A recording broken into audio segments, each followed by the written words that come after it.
नमस्कार। कभी सोचा है कि हमारी प्लेट में जो खाना है वो सिर्फ हमारी भूख मिटाने के लिए है या उससे कहीं ज्यादा कुछ है? आज हम इसी सफर पर निकलेंगे और जानेंगे कि कैसे सजग होकर खाना, मतलब माइंडफुली खाना, हमें एक सेहतमंद जिंदगी दे सकता है।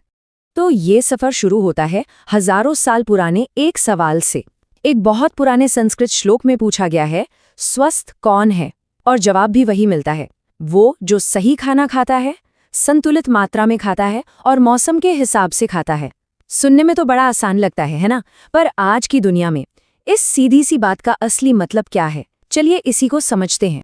तो चलिए सबसे पहले गोता लगाते हैं खाने की इस विशाल और रंगीन दुनिया में। खाना सिर्फ पेट भरने की चीज नहीं है, ये तो हमारी पहचान का एक हिस्सा है। जरा देखिए, भारत में ही कितनी विविधता है। हर राज्य का खानपान वहाँ की जमीन और संस्कृति से कितना गहरा जुड़ा हुआ है। पंजाब में मक्के दी रोटी और सरसों दा साग, तो कर्नाटक में इडली डोसा, और अगर हम मणिपुर की बात करें तो वहाँ चावल और बांस की सब्जी। हर डिश अपने आप में एक कहानी। और हाँ, स्वाद सिर्फ इस बात पर निर्भर नहीं करता कि क्या पक रहा है, बल्कि इस पर भी कि कैसे पक रहा है। जरा याद कीजिए, दादी नानी के हाथ का चूल्हे पर बना खाना और उसकी सौंधी खुशबू। और आज का मॉडर्न गैस स्टोव, टेक्नोलॉजी ने हमारे खाने को ही नहीं, हमारे स्वाद को भी कितना बदल दिया है ना?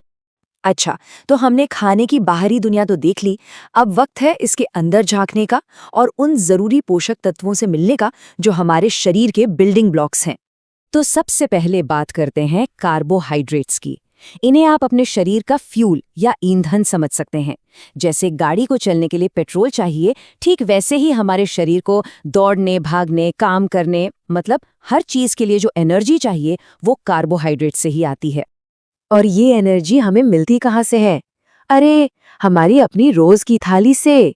गेहूं, चावल, आलू, फल, ये सब कार्बोहाइड्रेट से भरपूर होते हैं। मतलब हमारी ताकत का खजाना तो हमारी अपनी रसोई में ही है। कभी महसूस किया है कि जब हम एक टाइम का खाना छोड़ देते हैं तो कितनी थकान और कमजोरी महसूस होती है? वो दरअसल हमारे शरीर का सिग्नल होता है कि उसका फ्यूल टैंक यानी कार्बोहाइड्रेट्स का स्टॉक खत्म हो रहा है। कार्ब्स के बाद आते हैं फैट्स यानी वसा। इन्हें आप शरीर का पावर बैंक कह सकते हैं। ये एनर्जी को स्टोर करके रखते हैं ताकि जरूरत पड़ने पर काम आए। और हाँ, ये हमारे शरीर को गर्म रखने में भी मदद करते हैं। और फिर है प्रोटीन्स। ये है हमारे शरीर के बॉडी बिल्डर्स। जैसे एक इमारत को बनाने और उसकी मरम्मत के लिए ईंटों की जरूरत होती है, ठीक वैसे ही हमारे शरीर के ग्रोथ और रिपेयर के लिए प्रोटीन्स बहुत जरूरी हैं। और अच्छी बात यह है कि प्रोटीन के लिए बहुत सारे ऑप्शंस हैं। जो लोग वेजिटेरियन हैं उनके लिए दालें, राजमा, छोले जैसी चीजें हैं, और जो नॉन वेजिटेरियन हैं उनके लिए दूध, अंडे, मछली, मतलब प्रकृति ने सबको भरपूर प्रोटीन दिया है।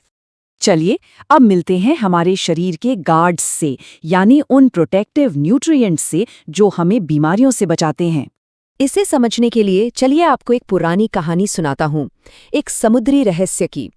बात है 1700 के दशक की, जब जहाज महीनों तक समुद्र में रहते थे तो नाविक एक अजीब सी बीमारी के शिकार हो जाते थे। उनके मसूड़ों से खून आने लगता, घाव भरते नहीं थे और वो बहुत कमजोर हो जाते थे। कोई समझ ही नहीं पा रहा था कि आखिर ये हो क्या रहा है। और जानते हैं इस रहस्य का जवाब कहाँ छिपा था? एक छोटे से नींबू में।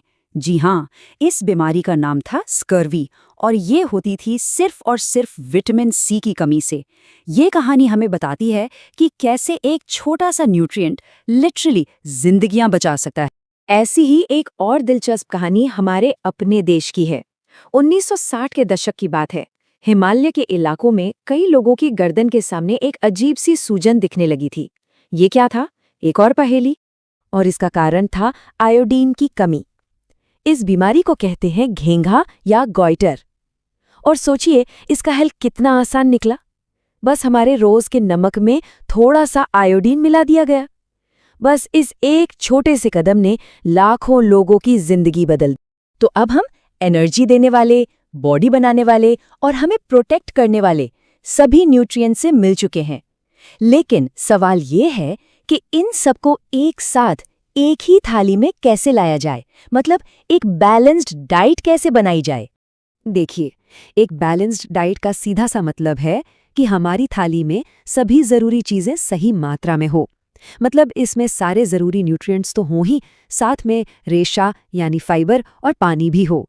जब ये सब सही कॉम्बिनेशन में मिलता है, तभी शरीर को सही पोषण मिलता है और वो ठीक से काम कर पाता है।